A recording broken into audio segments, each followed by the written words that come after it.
There's a lot of concern out there about the U.S. deficits and our fiscal path. My guest today, Professor Lawrence Kotlidoff of Boston University and author of several books, including Jimmy Stewart is Dead, says it's already fait accompli. The U.S. is bankrupt and we're in worse fiscal shape than Greece. Professor, welcome.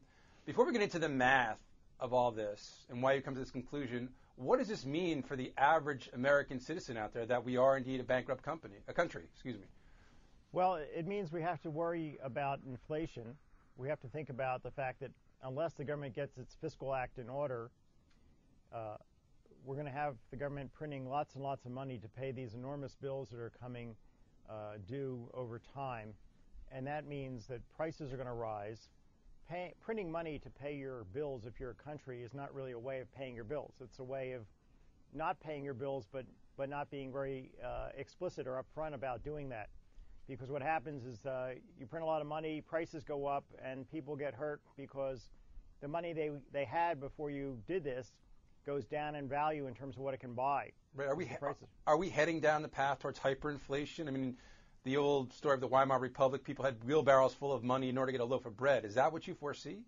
That's what's going to have to happen unless we have a very major restructuring of our healthcare system, not the one that was just accomplished, but a real one, and a real major restructuring of the retirement system, a major restructuring of the tax system, and we also have to fix our financial system fundamentally. So we need some radical reform. We need heart surgery on this economy, not putting on more Band-Aids, which is what we've been doing. Right, but I would think from the policymakers' perspective, though, they typically in this country don't act unless there's an acute crisis. And right now, the rest of the world seems pretty content to fund our huge deficits at very low interest rates. So right. Well, when is the world going to wake up and say, wait a minute, this is craziness? Well, the bond market is looking at the official debt, which is about a $9 trillion pile of bills. But the real pile of bills is $202 trillion high.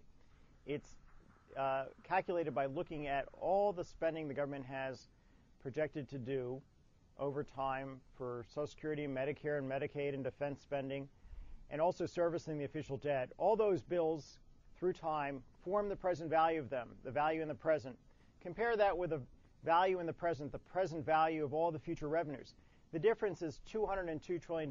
That's the size of the U.S. fiscal gap.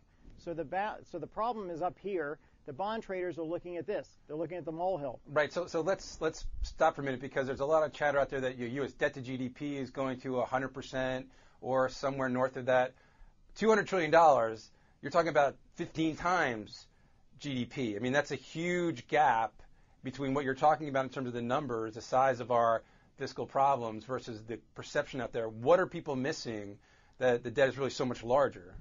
Well, they're just looking at these official debt numbers, but the U.S. government has spent decades piling up these liabilities, these unofficial debts that are much more significant, and Congress has used language to make sure that they didn't show up on the books.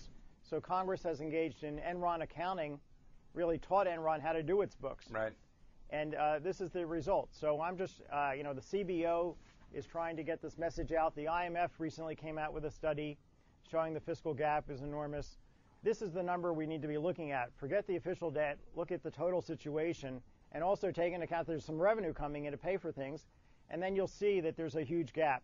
And so people that are buying long-term bonds should be thinking about this 4 times over, because if you are buying a 30-year Treasury bond yielding 4, even 5%, well, are you going to get paid down in pay back in dollars that are actually worth anything, or are you going to be paid back in watered down dollars?